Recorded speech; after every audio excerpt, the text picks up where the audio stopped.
Так бывает, я вновь проиграл сам себя, предавая.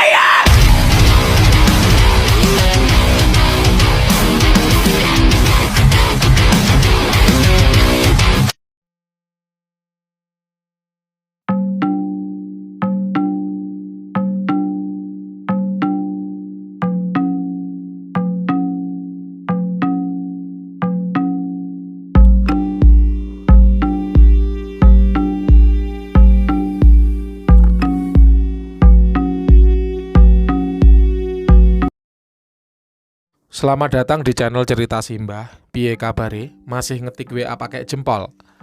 Simbah kembali akan melanjutkan sebuah cerita dari buku yang berjudul Kisah Tanah Jawa Unit Gaib Darurat yang ditulis oleh tim @Kisah Tanah Jawa. Tema kali ini yaitu perawat laki-laki yang bernama Supriyono. Ada juga perawat laki-laki yang meninggal di sekitar tahun 90-an. Menurut pengamatan kami, tim Kisah Tanah Jawa, perawat laki-laki yang baru menikah itu meninggal akibat terlindas truk saat akan pergi bertugas di malam hari. Terkadang penampakan perawat laki-laki itu terlihat di sepanjang jalan di depan rumah sakit. Ia tampak seperti mayat hidup dengan luka menganga di bagian kepala, dengan satu matanya tertutup karena luka di kepala itu. Konon katanya, perawat laki-laki itu masih sering datang ke rumah sakit dan bekerja sebagai perawat sebagaimana mestinya. Korennya tidak menyadari bahwa jasad dan ruhnya sudah terpisah. Nemtek dari perawat laki-laki yang masih tersimpan di rumah sakit ini menjadi satu-satunya peninggalan yang bisa menjadi bukti. Perawat laki-laki itu seringkali merasa kesepian dan sangat merindukan kehadiran istrinya. Nemtek itu sangat berarti baginya, karena benda itu dia bertemu dengan perempuan yang kemudian menjadi istrinya. Sayangnya, belum seminggu mereka menikah, perawat laki-laki itu meninggal dunia. Saat rumah sakit Lama Blitar sudah tidak lagi beroperasi, ada beberapa orang yang malah menjadikannya sebagai tempat tinggal atau tempat membuat grafiti. Kadang juga oleh remaja dijadikan sebagai tempat mesum dan melakukan perbuatan melanggar hukum lainnya, seperti mabuk-mabukan. Seperti yang pernah aku lihat, ada sepasang remaja perempuan dan laki-laki bernama Cindy dan Yudi. Mereka berdua mendatangi rumah sakit dan aku bisa mengetahui maksud kedatangan mereka. Mereka memasuki area rumah sakit dan keluar sambil membawa sesuatu. Dari sanalah kemudian aku melihat Yudi diikuti sosok perawat pria bernama Supriyono. Lewat sosok Supriyono inilah aku mengenal Cindy. Sama halnya seperti aku mengetahui cerita tentang Diman lewat suster ngesot. Sosok Supriyono ini bisa menunjukkan bagaimana awalnya dia bertemu dengan Cindy. Cerita yang nantinya berakhir pada kehidupan rumah tangga Cindy yang berantakan. Kita sudah mengenal Supriyono sebagai perawat pria yang meninggal karena kecelakaan saat bertugas di malam hari. Supriyono masih sangat merindukan istrinya yang baru saja dinikahinya seminggu. Aku bisa melihat masa kecil yang dialami Cindy. Cindy punya masalah keluarga yang sangat rumit. Kedua orang tuanya sering sekali bertengkar. Saat Cindy tumbuh menjadi gadis remaja, kedua orang tuanya resmi berpisah. Cindy kemudian tinggal bersama ibunya, dan sejak saat perpisahan kedua orang tuanya itu, dia tidak pernah tahu lagi di mana keberadaan ayahnya. Hubungan Cindy dan ibunya tidak berjalan dengan baik. Dia selalu ingin kabur dari rumah saat ibunya juga berteriak memakinya.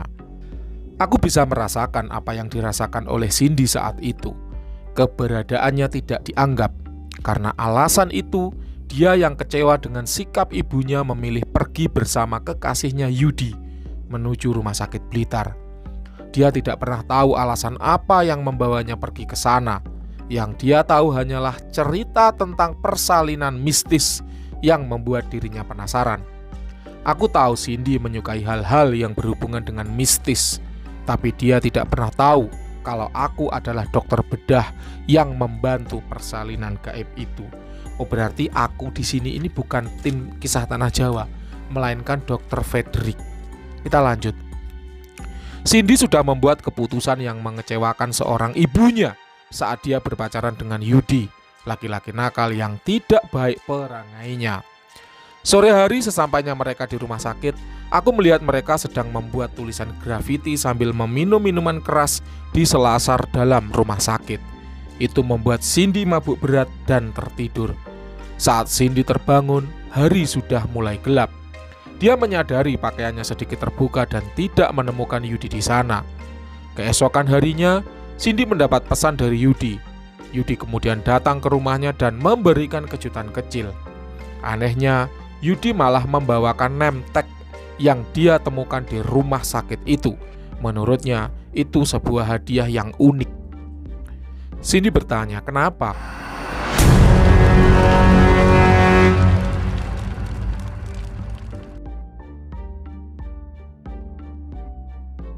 Kamu memberikan ini? Lalu Yudi menjawab, kenapa kamu bertanya seperti itu? Kembalikan name tag itu, minta Cindy. Yudi malah marah lalu pergi meninggalkan name tag itu. Cindy menduga name tag bertuliskan Supriyono itu milik orang yang pernah bekerja di rumah sakit Blitar. Cindy menatap name tag itu. Kemudian dia berkata dalam hati bahwa dia harus mencari tahu asalnya. Dia harus mendatangi kembali rumah sakit itu untuk mengembalikan name tag itu pada tempatnya. Beberapa bulan setelah mendapat name tag itu, Cindy terbangun tengah malam dan merasa sangat lapar. Saat dia pergi ke dapur untuk memasak mie, ada suara yang tidak biasa, seperti suara yang memanggil namanya. Suara yang tidak dia kenal tapi terdengar seperti suara seorang pria. Cindy menyimpan mangkok mie-nya lalu berjalan menuju sumber suara yang mengarah ke ruang tamu. Namun, tidak ada siapapun di sana. Dia memastikan kembali kalau semua pintu sudah terkunci. Saat itu untuk pertama kalinya Cindy merasa ada sesuatu di dalam rumahnya. Dia menceritakan hal itu kepada ibunya. Sayangnya, sang ibu tidak mempercayainya. Ibunya bilang kalau semua itu hanyalah khayalan Cindy semata. Wajar jika ibunya punya pemikiran seperti itu, karena ia tahu kalau Cindy sering mabuk. Menurutnya, itu mempengaruhi cara anaknya berpikir. Suatu hari mereka kembali bertengkar. Aku bisa melihat bahwa pemilik name tag itu, Supriyono, datang mencoba melindungi Cindy dari ibunya. Pintu kamar Cindy tiba-tiba tertutup dengan keras dengan sendirinya. Pintu itu tertutup tepat saat ibu Cindy akan datang untuk memarahinya. Ibunya sendiri merasa heran karena melihat Cindy sedang tiduran di atas ranjang, sementara pintu kamar menutup keras dengan sendirinya.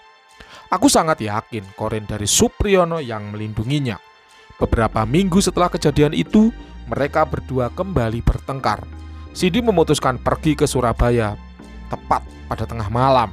Saat dia sedang berjalan di gang sempit, ada beberapa orang pemuda yang datang menghampirinya. Mereka membicarakan apa yang akan mereka lakukan kepada seorang gadis yang bepergian seorang diri. Namun sesuatu yang aneh tiba-tiba terjadi. Cindy berubah menjadi begitu berani. Keberanian itu muncul begitu saja. Inilah ya, tuah keberanian. Seringkali manusia yang di bawah pengaruh magic, manusia yang di bawah pengaruh khodam. Ini kalau untuk Supriyono dalam kasus Cindy adalah khodam ya, karena dia membantu melindungi Cindy dari mara bahaya. Nah itu seperti itu. Tiba-tiba keberanian itu muncul begitu saja, semacam seperti kita bukanlah menjadi diri kita. Kita lanjut. Aku harus juga jujur mengatakan bahwa name tag itu memberikan pengaruh semacam energi yang membuat Cindy merasa menjadi jagoan. Itu membuat pemuda-pemuda itu mengurungkan niatnya dan perlahan menjauh. Koren dari Supriyono seperti hadir di sana dan bilang, jangan ganggu perempuan ini. Suatu malam Cindy terbangun dan tak bisa bergerak. Dari pintu kamarnya yang terbuka dan langsung berhadapan dengan balkon di luar, dia melihat sosok laki-laki dengan pakaian perawat yang rapi dan bersih. Awalnya dia merasakan ketakutan yang luar biasa. Namun dia mencoba meyakini diri sendiri bahwa itu adalah sosok Supriyono. Rasa takutnya mulai berubah menjadi senang. Dia pikir akan aman jika punya sosok yang mampu melindunginya dan bersedia menjaganya. Seminggu kemudian muncul perasaan suka kepada sosok itu. Ini ya. Ini yang Simbah sering katakan sebagai jin yang suka atau cinta ya. Nah ini, itu mulai bahaya. Bahaya kawan. Kalau cinta itu memang seringkali manusianya laki-laki dicintai oleh jin perempuan, atau apabila manusianya perempuan seringkali disukai oleh jin laki-laki, itu selalu berlawanan jenis. Nah ini contohnya ini pada Cindy dan Supriyono ya. Kita lanjut. Aku mulai berpikir tingkah Supriyono tak seperti Corin pada umumnya. Dia mendekati Cindy dan jelas Cindy menyukainya. Kedengarannya memang aneh, tapi begitu adanya.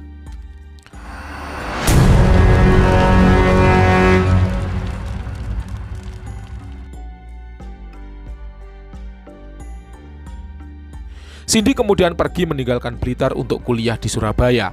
Di sana dia bertemu dengan seorang laki-laki yang kemudian menjadi suaminya. Perlahan, Cindy mulai melupakan sosok Supriyono yang misterius itu. Namun, 3 bulan setelah menikah, sosok Supriyono muncul kembali dan sangat dekat berada di sampingnya.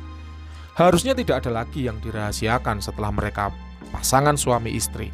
Tapi Cindy tak pernah memberitahu soal Supriyono kepada suaminya. Cindy tak ingin membicarakan sosok Supriyono kepada siapapun. Pada suatu malam, suaminya terbangun dan mendengar ada suara yang aneh di dalam rumah. Seperti ada suara orang yang berbicara seorang diri.